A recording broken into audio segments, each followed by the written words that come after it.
भट्टी साहब, ये ठीक है, तासुर अपनी जगह, लेकिन आज इमरान खान साहब ने, आपने सुन ही लिया होगा कि इमरान खान साहब ने कहा कि अब जैसे इस केस को ही ले लीजिए, उन्होंने कहा जी प्रोटेक्शन हासिल थी और हम तो करते थे, वो केस नहीं लगता था, वो नहीं होता था, मामला आगे नहीं जाता था। तो ज़रा आप तो बहुत सारी चीज़ों के गवाह भी हैं, बहुत बहुत कुछ आपने देखा भी, ज़रा मुझे बताएं इन गुनहगार आंखों ने क्या देखा कि शहबाज शरीफ साहब को कैसी प्रोटेक्शन हासिल थी और क्या वाकई उनको ऐसी प्रोटेक्शन थी कि उनके खिलाफ केस नहीं आगे बढ़ा? आपको क्या पता है कि भट्टी साहब की आंखें गुनाहगार है? नहीं, वो कहे बगैर, वो कहते हैं ना अंग्रेजी में गोज विदाउट सेइंग। अच्छा, पहली बात तो ये है कि मेरे मफामत के कायद और मेरे महबूब कायद के छोटे भाई शहबाज शरीफ साहब, वो कहते हैं ना कि मैं इलेक्शन से 1 महीना पहले वज़ीर आज़म बन चुका था और मेरी काबीना के नाम भी फाइनल हो चुके थे। तो ये तो यहीं ख़त्म करें। दूसरी बात ये है कि भाईजान, दामन भी साफ़ है, ख़जाना भी साफ़ है, मुल्क लूट के लेगी सबा इजी लोड वाली। अच्छा, सब सच्चे हैं, कोई झूठा नहीं है। बात यह है कि ये वो केस है जिसके वो कहते हैं 7,000 वॉल्यूम्स हैं, 7 वॉल्यूम्स हैं, 4,000 सफ़ात हैं, 17,000 ट्रांजैक्शंस हैं, 100 से ज़्यादा गवाह हैं। हाउस ऑफ शरीफ, यानी मतलब हाउस ऑफ शहबाज शरीफ, ये इस केस के बारे में जब हम मुस्लिम लीग वालों से भी पूछते थे, जब मुस्लिम लीग के वकला से भी पूछते थे, जब हम वो साफ़ी जो इस समझते थे कि हाउस ऑफ शरीफ के ख़िलाफ़ इंतकामी कार्रवाई हो रही है, उनसे भी पूछते थे, वो कहते थे जरदारी साहब का जाली अकाउंट्स मनी लॉन्ड्रिंग वाला केस और ये जो टीटी वाला केस है, ये तो दुनिया के किसी मुल्क में ले जाएं तो सज़ा ही सज़ा है। ठीक है। आप यानी आप देखें ना, आप अंदाज़ा करें कि किस, आप मिसाल के तौर पे आप ये समझ लें कि ये सारे केस सियासी थे, ये भी समझ लें कि ये सारा सियासी इंतकाम लिया जा रहा था, ये बड़े पवित्र थे, साफ थे और बड़े सीधे नेक और रास्तबाज थे। तो जिस तरह से ये पिछले 5 महीनों में जो इस फिल्म चली है, उस फिल्म के बाद कोई भी जिसमें रत्ती भर भी अकल होगा वो समझेगा कि ये सही हो रहा है सारा कुछ।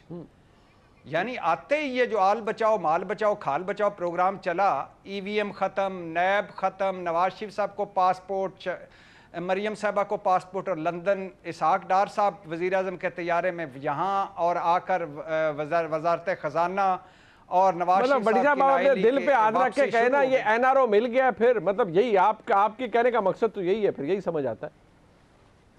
नहीं, अब मैं आपसे डिफर करता हूं, ये NRO 2 नहीं है, ये NRO 1 है। अच्छा, ये 1, ये नंबर 1 NRO है जो खुद को खुद लोगों ने दिया।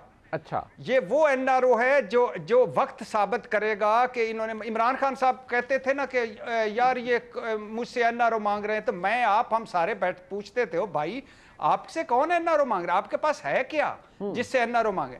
तो मैंने 2-3 टीवी चैनल्स में रजू किया इमरान खान साहब से और उनसे माफ़ी मांगी, माजरत की कि वाकई आप ठीक कह रहे थे।